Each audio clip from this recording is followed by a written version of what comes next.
Oke, salam brilian teman-teman, sedulur dan seluruh trader yang ada di Indonesia, terutama subscriber saya tercinta. Oke, minggu lalu, kita sudah membahas tentang market struktur, dan pertemuan kali ini kita akan membahas basic berikutnya yang akan menjadi dasar kita seorang trader harus mengetahui tentang basic supply and demand. So, perhatikan videonya dan pahami, siapkan buku tulis Anda, catat hal-hal penting karena ini merupakan dasar dan fondasi yang nantinya kita akan membangun sebuah istana besar melalui price action. Let's do the video.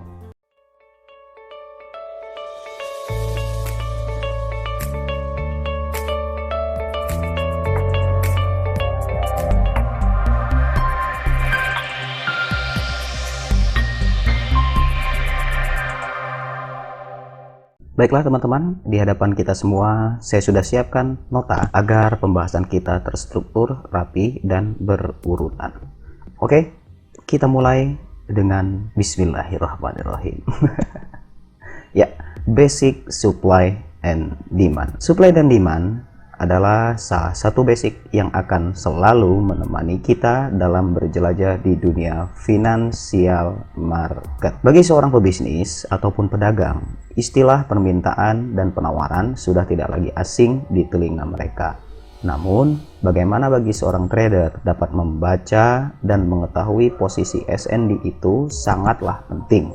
Oleh sebab itu, maka mari kita bedah secara singkat apa yang mencerminkan dari sebuah penawaran dan kenapa sebuah pergerakan impuls besar itu bisa terjadi dan menggerakkan harga di dalam market. Supply dan demand adalah salah satu basic.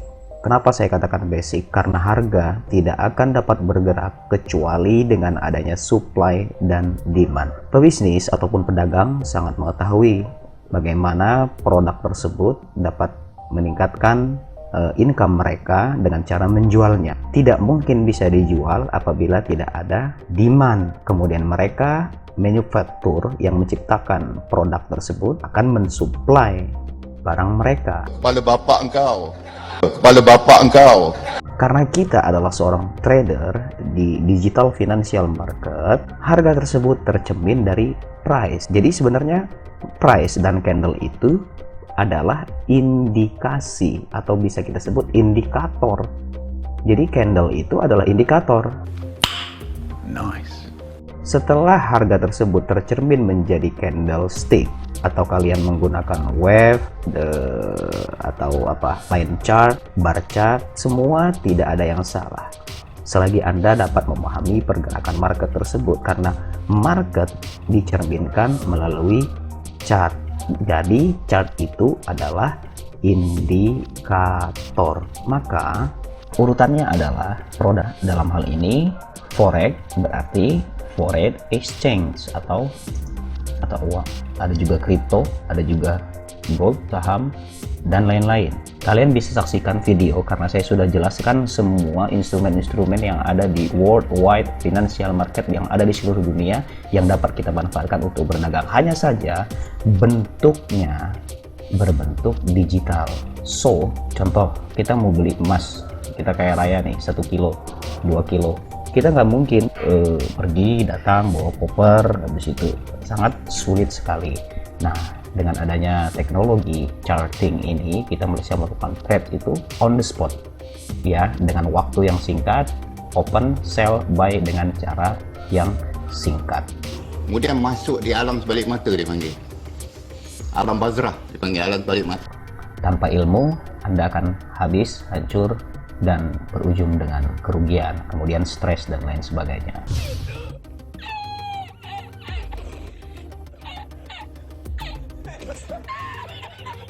So, stop dulu, pahami basic dari segala hal. Anda ingin mempelajari basic dari ilmu lain, ingin belajar berkendara, basicnya harus tahu apa itu kegunaan gas, kopling, rem, dan lain sebagainya. Tapi kenapa? Pada saat Anda melihat financial market atau trading, otak Anda secara alam bawah sadar langsung berpikir bahwa trading sama dengan kaya. No, ya. sangat salah sekali.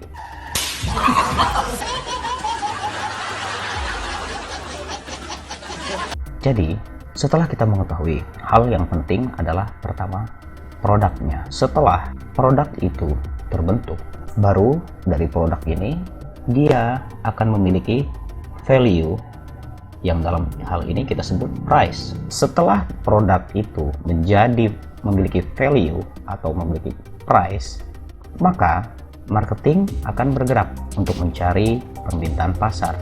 Tentunya mereka sudah melakukan banyak hal seperti riset, mereka melakukan riset market analysis, konsumen target, dan lain-lain sebagainya. Saya tidak akan menggunakan istilah-istilah ekonomi yang sangat ribet. Bukan ribet, itu adalah jenjang akademisi. Tapi di sini saya berikan kepada teman-teman semuanya dengan bahasa yang lugas, yang mudah-mudahan dapat dipahami dengan cara yang juga mudah. Sombong amat. Setelah itu, otomatis tidak akan bisa terjual produk dengan harga yang telah ditentukan kecuali adanya supply dan demand. Setelah adanya supply dan demand, skema dari produk atau manufaktur tersebut yang menciptakan sebuah produk akan membuat skema agent, distribution, kemudian retail, kemudian konsumen, dan jenjang-jenjang yang lainnya. Banyak sekali, tapi kita tidak akan bahas itu. Kita akan persingkat dan permudah segala sesuatunya. Nice. Contoh, kita analogi ya teman-teman, kita akan menggunakan analogi di setiap video saya agar kalian baik itu baru yang ingin belajar namun tidak memiliki dana karena banyak sekali kelas-kelas di luar yang berbayar, semua mencari teknik, tapi sebenarnya tidak ada yang membedah secara lugas tentang bagaimana price itu bekerja. Padahal jika sahabat semuanya menutup sedikit nafsu untuk mencari teknik terbaik, untuk mencari indikator terbaik, sebenarnya ada satu hal yang sangat fundamental atau sangat mendasar secara filsafat, yaitu price tersebut. Dan price diindikasikan melalui candle, dan candle itu adalah indikator tersendiri dari price action. Setelah dia price action, barulah ada yang dinamakan indikator.